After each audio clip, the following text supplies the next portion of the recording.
Tingnan mo yung family members mo. Ano yung source of income nila na pwede kang sumama?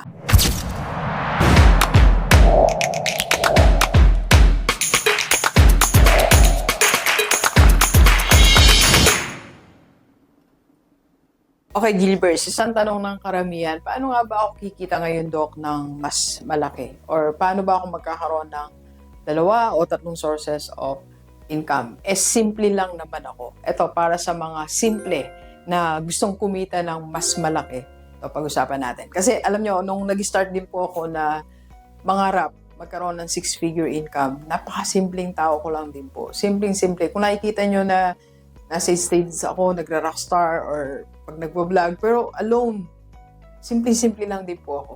I was a principal and dean of academic affairs and college of education, pero simpleng-simpleng tao lang din po tayo. Pero nasubukan natin na magkaroon ng iba't ibang source of income para marating natin yung 6-figure income na pangarap natin. Okay? So, kaya mo rin gawin yan. Let's go, let's go. Alright, so, paano nga ba tayo magkakaroon ng additional source of income? Start simple. Ito yung simplest form. Simple lang. So, unang-una, what you're doing right now. Anong ginagawa mo ngayon, huwag mo yung pakawalan. Kasi minsan, lalo yung mga 20s, papalit-palit tayo ng source of income eh. Or yung mga 30s, 40s, may binibuild tayo, tapos bibitawan natin pag nahirapan tayo, tapos start na naman ng bago, tapos magbibuild na naman. Alam mo, stick to what you're doing right now. Okay? Kung mahirap, kasi meron kang pinagdadaanan, ito, di-discuss natin mamaya. Ito po yung sinasabi natin na ito yung deep. Later, discuss natin sa susunod nating vlog. Okay? So, what you're doing right now, isa yan. Okay? Then, mag-add tayo, second, what your friends are doing. Mga kaibigan natin, ano ba ginagawa ng mga kaibigan natin? Ganyan lang din natin. Kung yung mga kaibigan mo, nagbenta ng sabon, magbenta ka ng sabon. Try mo. Kung yung mga kaibigan mo, naging distributor ng ganitong product, subukan natin. That's an opportunity. And third, what your family members are doing. So, anong ginagawa ng kapatid mo? Anong ginagawa ng nanay, ng tatay mo? Ano yung business nila? Baka pwede tayong sumali. So, madali lang, di ba? Hindi ka nalalabas ng bahay. Magkakaroon ka ng other source of income. Alam niyo yung mga pamangkin ko, kahit nagtatrabaho na sila ngayon, nag-aaral. Lahat ng yan, nakadikit yan sa Rockstar. Rockstar Production, Rockstar Seminar. So, lahat sila may additional source of income. Pupunta lang sa kanya, lalapit sa sabihin nila, Doc, gusto kong mag-part-time. Doc, gusto kong ganito. So, it's so easy, di ba? So, tingnan mo yung family members mo. Ano yung source of income nila na pwede kang sumama. Okay? Then next is, ito. What others are doing? Ano bang ginagawa ng iba? Alam mo, ako din po, tumingin-tingin lang eh. Anong ginagawa ng iba? Ginaya ko lang din po eh. Ginaya ko lang, ito, financial industry. Ginaya ko lang na may mga vloggers akong nakita. That time, ginaya lang din natin.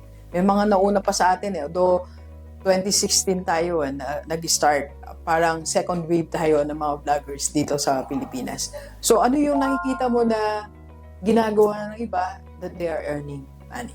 Okay? And of course, ano yung binigay ni Lord sa'yo? What God gave you? Ano yung binigay bang talent ni Lord sa'yo? Baka ngayon, di mo pa alam, di ba? Natutulog na yung talent na yan, unwrap mo yung talent na binigay ni Lord sa'yo.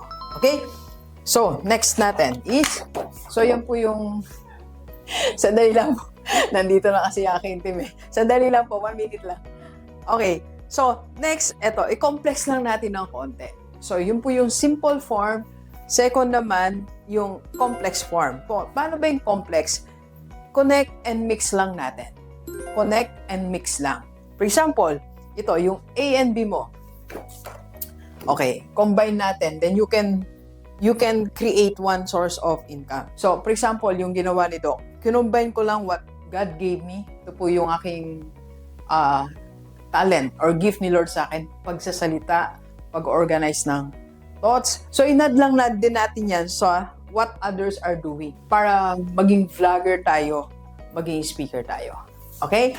Or you can restructure. For example, yung ginagawa mo ngayon, i-modernize mo lang o gumamit ka lang ng digital, gamitan mo ng AI, gamitan mo ng ibang strategy para makabuo ka ng isang source of income mo. Then you will have your share. For example, ngayon, dahil meron tayo mga seminars on Run Your School as a Business. So, may mga offer sa atin, Doc, tulungan mo ako dito sa marketing, tulungan mo ako mag-put up nitong sa college namin. So, bigyan kita ng share, something like that. So, it's a new source of income, just combining. Or for example, gaya ngayon, dito sa isang business natin, IMG Rockstar. So, meron kang gift din sa pagsasalita, pag-share, combine mo lang yan dito. Then you can create your own team. You can create your own business. You can create your other source of income. Okay? So, sa lahat ng mga nanonood sa atin ngayon and you want to increase your income, you want to combine your talent, your gift ni Lord dito sa ating community. And we can help you. PM lang sa personal FB, Doc. Yung po ating personal FB. Let's go, let's go. Kapi po.